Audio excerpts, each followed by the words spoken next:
We are in the final weeks of the offseason. Penn State football reports to training camp August 1st, so we are beginning our season preview for the Penn State Nittany Lions in 2022. I'm your host, Thomas Frank Carr. Today on the BWI Daily Edition, season preview part 1. We're taking a look at the defensive line. We're taking a look at the quarterbacks. What do you think we're going to start with?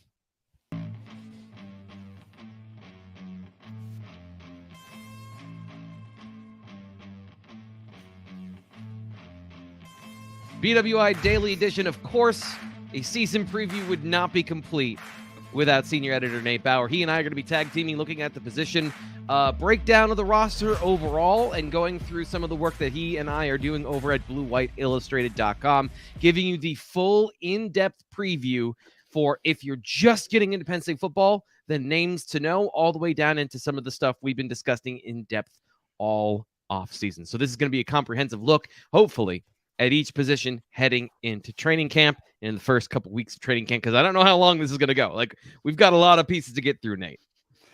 Yeah, I thought you messed up. I was like, oh man, we're going to have to do this take again. Defensive line. I'm not ready for that. I scared everyone. But no, of course we're starting with the quarterbacks. It is the most important position and the hottest topic, and of course the most interesting topic when it comes to Penn State football in 2022. So where do you want to start? Do you want to start? Let's start with giving a recap of the players and the names to know at this position. Sound good? Yeah, absolutely. All right. So for those of you that are not aware, here is the Penn State quarterback roster and an approximation of what we think the depth chart looks like to start the season. Sean Clifford, one of the most experienced players in all of college football, let alone the Penn State roster.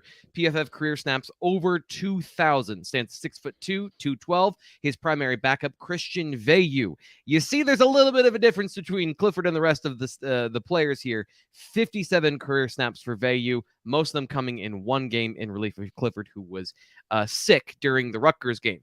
Then the true freshmen, Bo Perbula and Drew Aller, both rounding out the bottom of the depth chart here, and we'll get into more about that in the future. Later on in the show, we'll talk about each of those groups of players in depth. But when it comes to this position, Nate, stock watch heading into the season. Yeah. Where are we buying low, selling high, or are we shorting the Penn State quarterbacks to start the year? I think it has to be better. Right. I mean, maybe I'm just an optimistic person by nature, but I see the totality of Penn State football and think to myself, hey, Sean Clifford it's fine to talk about Sean Clifford, right? We're going to do it all day. Yeah. And his performance absolutely leaves things to be desired, right? I mean, we've all seen the film breakdowns. We've all talked ad nauseum last year or the year before about things that he, doesn't do well, right? Because they become glaring, they're noticeable. And I think that has led to, in some respects, something of an unearned reputation for him in terms of, hey, this hasn't happened in a vacuum, right? Like the things that Sean Clifford has struggled with have been a direct result of things that other areas of the field, particularly on the offensive line, have also struggled with, right? The thing that he does worst is handle pressure. And the thing that the offensive line allows the most is pressure. And so quite naturally, if the offensive line is able to take strides, if running backs are able to take strides and create more of a running game, if the tight ends are able to be more consistent, if the receivers provide more options than just Jahan Dotson and Parker Washington, all of those different things, I think, can create an environment in which Sean Clifford has more of an ability to succeed. Not to mention the fact, I'm just going to say, like, not to mention the fact that I think that 24-year-old Sean Clifford kind of naturally will be better Well, Yeah.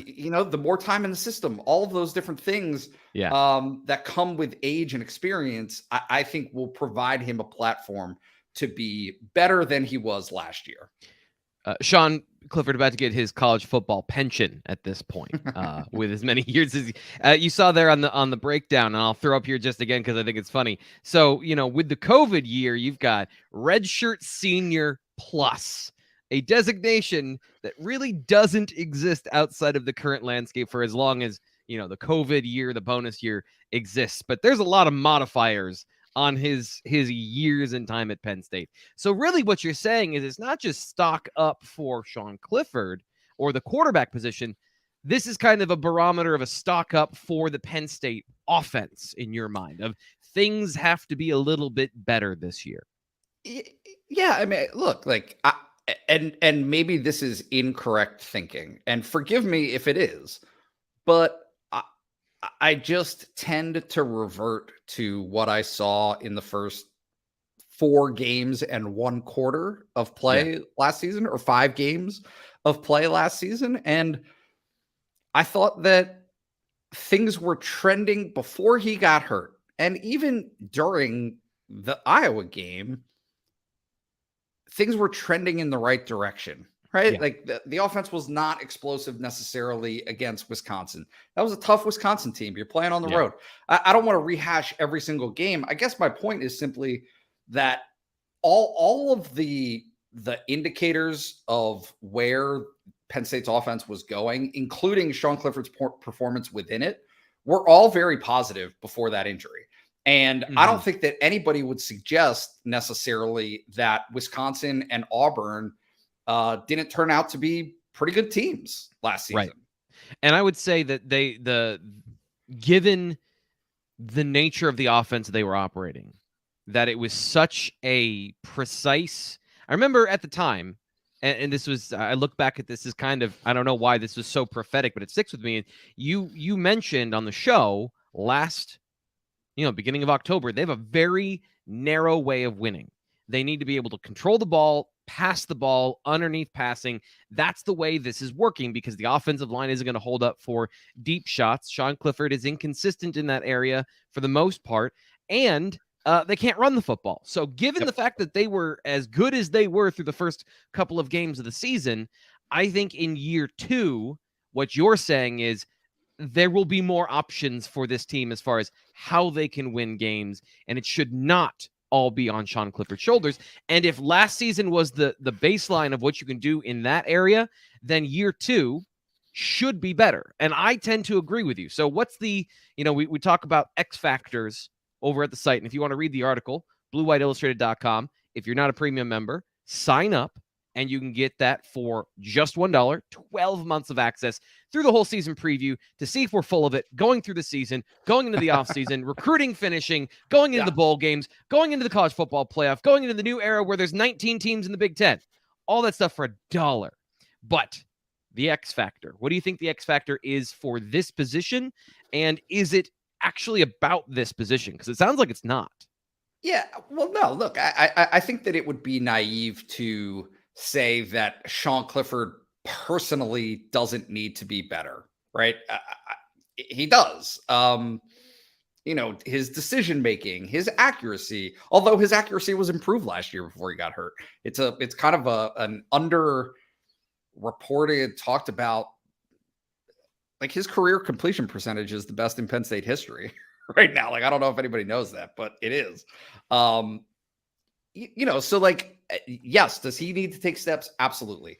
What is the X factor? It's the offensive line for him and for the quarterback position as a whole. Is if you're going to expect, and I think that this actually extends beyond Sean Clifford, because if Sean Clifford struggles, right, and the reason that Sean Clifford struggles is because he doesn't have protection, or his running game still can't get going, or the receivers are inconsistent. If any of those factors become the reason why Sean Clifford is mistake prone, forces the ball, throws more interceptions, all of those things, I think that it's a valid point to make that any of the other quarterbacks that are currently on the roster, Christian Veilleux, Bo Prabula or Drew Allar, right? If any of those three become the next man up that has to step in, they're going to struggle from the same things, right? So like those. This is an interesting point, though, because the point of the quarterback, at its best, the position at its best, can make up for some of those deficiencies. Now, last season, I think it's fair to say you can't make up for all the deficiencies. Sean Clifford had to be the entire offense. But if the running game still is anemic, but gives you something, right? Or if there are more than one receiver that is contributing, consistently, not necessarily get in one individual game, but throughout the game, you've got multiple threats and guys are getting open. And Sean Clifford still struggles under pressure. If his offensive line is incrementally better, those are also reflections on him. Absolutely. And if another guy can elevate the play of those around him by making up for those mistakes, it's not like a quarterback goes into the mind of an offensive lineman and somehow bestows knowledge upon them like some sort of ancient mystic ritual. Tom Brady is not sitting in a well, maybe he is in a bongo circle and meditating with his offensive lineman. He's just getting rid of the football before their mistake becomes obvious. That's how you mitigate that as a quarterback. So if there's a guy that can do that, that's when we get into the conversation that we're going to have when it comes to the players at the position. And let's fully meet now those players at the position. We spent a lot of time talking about Sean Clifford and the quarterback situation, but when it comes to the returning players on the roster, he's not the only player. Although, as we saw earlier, he is the only player with any reasonable level of experience. Christian Veilleux also a part of this conversation. To me, and I want to transition into what I think of kind of the X factor for this program, and it's largely what you said, is that the situation dictates to me how this offense is going to function. And there's something that I've been studying this offseason when it comes to the situation, comparing Sean Clifford and Will Levis. And Sean Clifford and the Penn State offensive line, and this has been a common thread on the Blue White Illustrated message board, which you could join for just $1 and get in on these conversations that are a bit circular, about Iowa's offensive line versus Penn State's offensive line and holding one in higher esteem than the other. And the reality is, Iowa's offensive line and Will Levis were in better positions to make plays with the football last season than Sean Clifford was. And this is an area that I illustrate with this. It's called true pass sets. It's a PFF stat. Iowa had half as many true pass sets. No. Iowa had half as many true pass sets along the offensive line as the Penn State offensive line.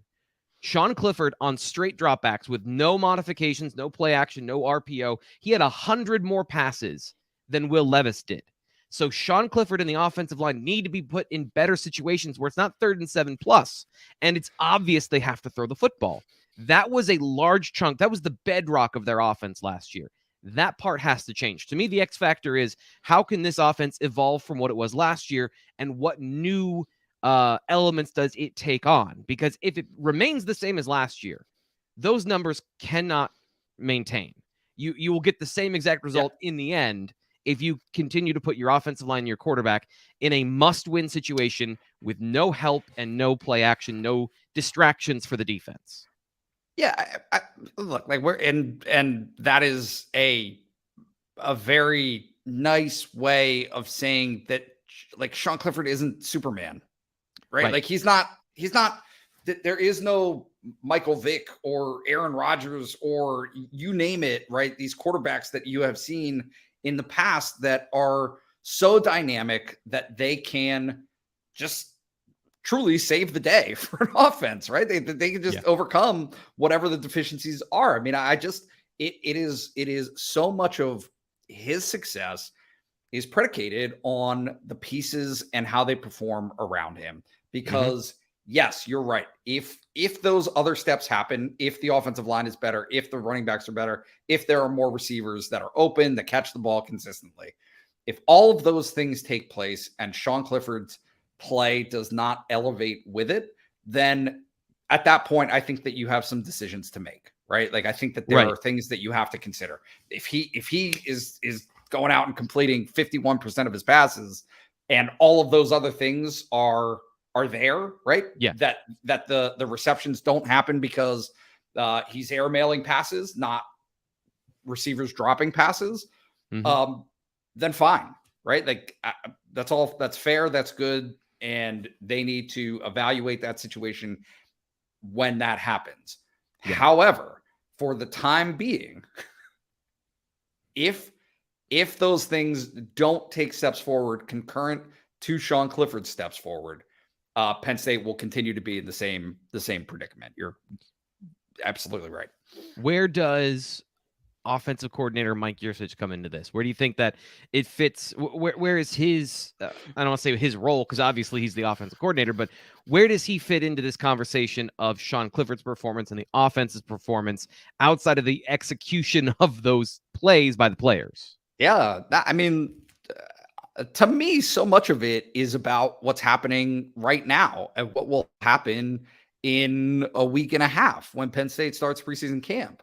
Is how well does Sean Clifford and, again, the pieces around him feel comfortable and fluid with all of the different ingredients that Mike Yurcich wants to implement in this offense, right? If that can't be established and Mike Yurcich goes into the season feeling as though there's certain elements of the game that, yeah, he would love to do, or that he thinks are solutions to whatever problems defenses are ultimately going to present against Penn State, then he's hamstrung. Right. Right. Like he needs to be able to have a full repertoire, because I think that he's done a fairly good job of explaining, and this has been the case multiple years over, right? Is defenses will have success against him, right? Defenses will have success against Penn State. It's how you're able to respond. It's how you're able to counter whatever that blueprint is. And last year, what I think you saw happen was a blueprint went down that every other team afterwards was able to pretty much model their defensive approach and say, right, hey, this is what we're going to do. There was no guessing game for defensive opponents of Penn State as the season progressed. And so if he's going to have success, if Sean Clifford's going to have success, the offense is going to have success, they have to be able to keep people off balance. That's such a huge ingredient to what they want to do.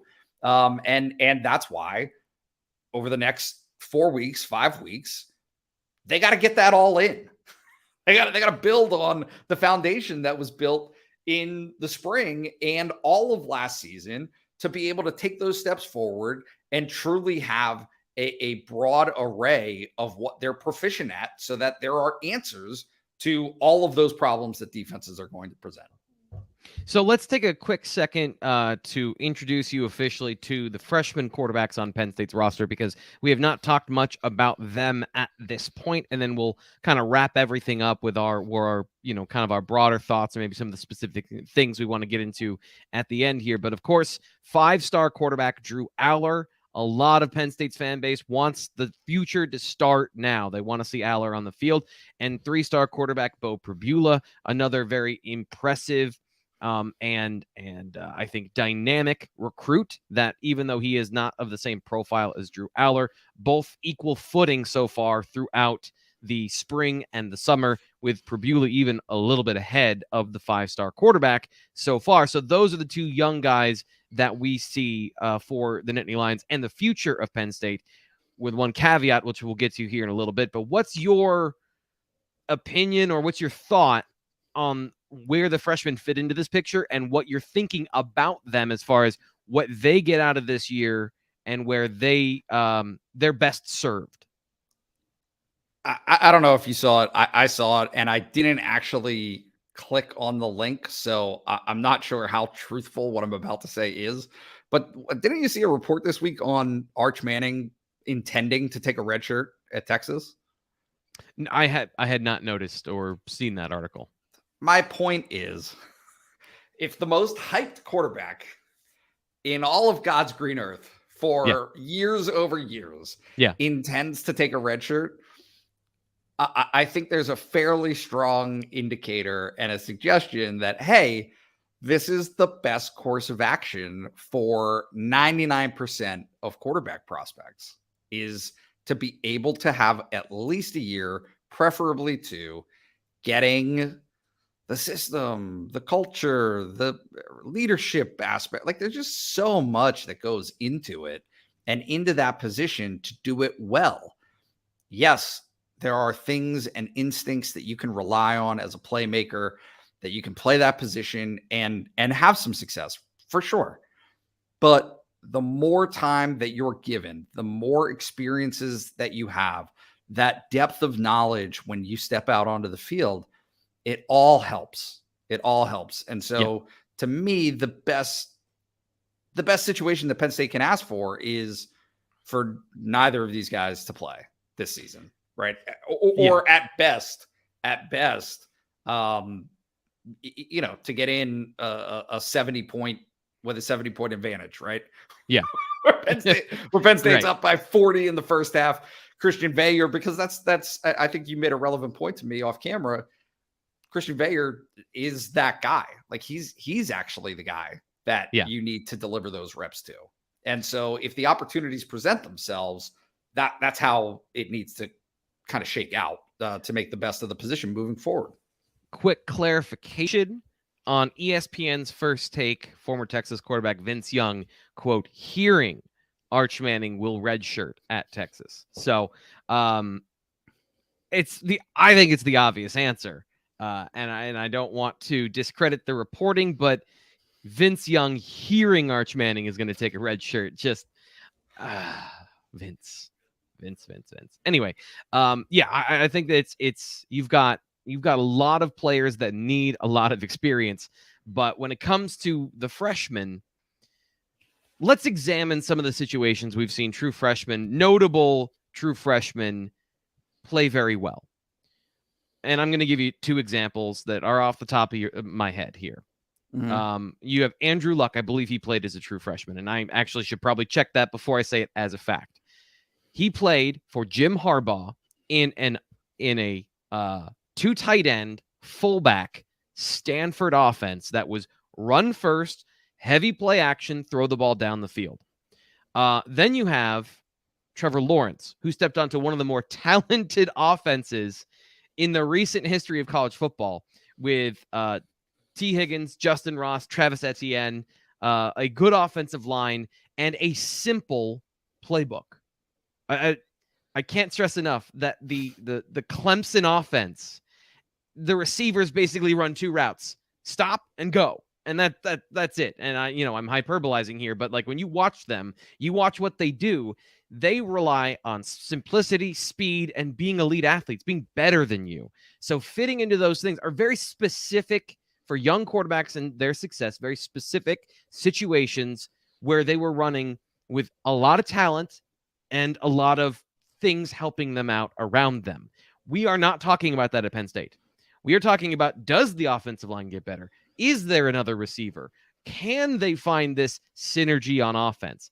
That's not plugging in a quarterback that's a freshman into one of the better offenses you've seen. And he also didn't start right away. That was like 5 games into the season where Trevor Lawrence came into and replaced, a long-time starter. So those are some very specific situations and some very unique players that they got into the situation. But I want to talk about Christian Veilleux for a minute, because the spotlight tends to go from critical on Sean Clifford to on a pedestal with Drew Aller, and we entirely skip Christian Veilleux. Yep. What is your expectation for him this year? Can he actually press the starter to make things interesting at some point in the season? Yes, I do think so. I mean, I think that he played well in the spring. I think that his moment in the actual season where he was able to step in that Rutgers game obviously went well for him. Is there a little bit of a wishful thinking about how prepared he is to step into that role and all that it entails? I think so. Right. I think that the perception is, Sean Clifford, you forget Sean Clifford. You got to give this other guy a try. Right. I think is a little more simplistic than it needs to be. I think Mike Yurcich laid out fairly clearly that he needs to improve his prep.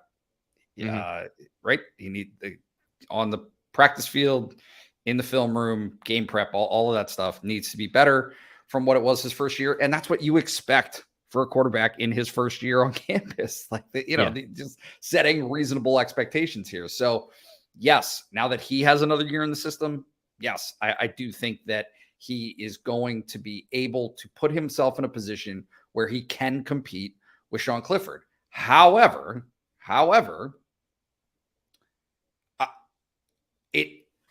look, like, I'm not saying that I necessarily agree with this, but my take on James Franklin and how he kind of operates is that the train would need to be off the tracks for that to happen. Right. It just would Right. It would need to be such a disaster and or Sean Clifford getting hurt for that to take place. That doesn't mean that Penn State won't try to find as many opportunities. And I think that they will. They'll try to find as many opportunities as they can to get him game reps. He needs them. Yeah. Sean Clifford is not coming back after this season. It is assured. Right. And so how they proceed from here is very much, going to be determined by the opportunities that they can get. Those things are all valuable, and they're going to have to make a concerted effort to make sure that he gets in games. Maybe, even in the second quarter when the game's in doubt, right? Like, just pick your spots, find your opportunities, and try to make the most of them so that going into next year, those guys are ready for that opportunity. I want to finish up by kind of looking at the position overall now that we've talked about each of the individual players. And before that, what I've seen from Christian Veilleux and what everyone has seen from Christian Veilleux. I'm going to put this up for the third time now, just so everyone understands. This is not everything, but this is what we're going off of. 57 career snaps. So what we think we know about Christian Veilleux, there is more that we do not know. I talked about this in my film evaluation of him after the Rutgers game. Very interesting, unique performance in the fact that they were game planning for Sean Clifford, suddenly a freshman quarterback's on the football field, and they were attacking him in a way that didn't make any sense other than if you look at it through the lens of they weren't expecting to see him on the field. We have no idea what he looks like throwing into zone coverage. The majority of his snaps that he threw into coverage last year were just in single coverage, pressure, and he performed in those situations. He performed well on the football field. I'm not trying to take away from what he did, but if we think we know something about Christian Veilleux, even the cool decision-making under pressure sort of things he exhibited, the quick decisions of, okay, I know I'm going to run this and I'm going to cut here, and all those natural things of he talked about, just like when you get out there, just get out and play like it's a football game. Don't overthink it. We have not seen him truly pressed, like truly a team game planned against him. He's down. Like, we have so much information to learn, but I want to learn it. Yeah. I want to see it. And I don't know that I care if it's in the fourth quarter in a mop-up duty performance, because there's less to learn there. So, from an evaluation standpoint, it would be so much more interesting if there was a quarterback competition, or if he was so good this year that he forced somebody's hand. And going back to that question, would the hand ever be forced?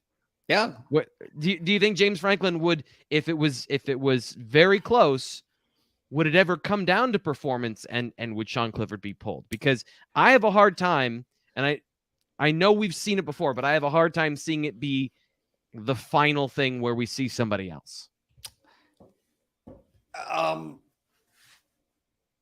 No. No, I don't think so. I mean, I just look, there is a consistency to the approach, right? Of obviously James Franklin has a history. He played the position. He understands or believes in the idea that quarterback matters, that having a single voice, that, right? He didn't want to ever have a 2-quarterback system, right? That kind of became popularized or was used, right, or in vogue 8 years ago. That's not his style. That's not what I think his aims are. And honestly, again, you're always making trade-offs, right? There are always things that, yes, one guy does well, and another might do even better. And drawbacks to that as well. So I don't know. I mean, I just think that, yes, if Sean Clifford struggles and all the other ingredients are there, and it seems as though Sean Clifford is inhibiting their performances, right? Inhibiting. Yeah. And Christian Veilleux has presented himself to be such an overwhelming, strong option in practice, in everything that he does, and in games, then yes, maybe that's something that could happen. But it just doesn't seem likely to me. That doesn't seem to fit the model of everything that's come before it. So for a lot of people, I don't think it would be a surprise that the conversation leads to this point at the end of a video talking about the Penn State quarterback position and Sean Clifford. But to be clear, to sum all of this up, Nate and I are both expecting a better performance from him this year. Both of us are expecting him to be better this year, like borderline good. Yeah, exactly. I mean, that's kind of where my head is at. Even before you said that, is just like, we always tend to go, I think, from the outside, right? And all of us are outside. Media's outside, fans are outside, everybody's on the outside looking in. But maybe it's learned a little bit based on what happened in 2020 against the expectations that they had. I get it, right? We all get it. We've been down that path. Maybe it's a little bit about what happened last year after, again, they had a pretty good start to the season, really good start to the season. They were number 4 in the country last year and beat some top 25 teams to get there. But then what happened after it? They lost to Illinois, right? Nobody saw that coming. What? I know you can't believe it, but they lost to Illinois. Nobody saw that coming. The play was so bad, discounting the injury, that it just shaded things for the rest of the season. And to be honest with you, this is a counterpoint against my own argument and against our argument, is that he was not good, did not play well in the Outback Bowl. Yeah. And that was with time to heal. That was with a cleaner slate. So no Jahan Dotson, obviously. We don't need to get into that.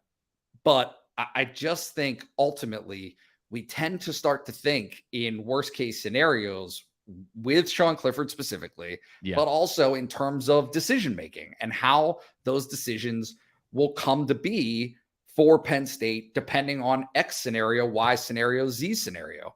But the truth is, our expectations, both you and I, is that they're not going to get to those scenarios. They're not going to be in that position. Are they going to lose games this year? Absolutely. I don't expect Penn State to go undefeated.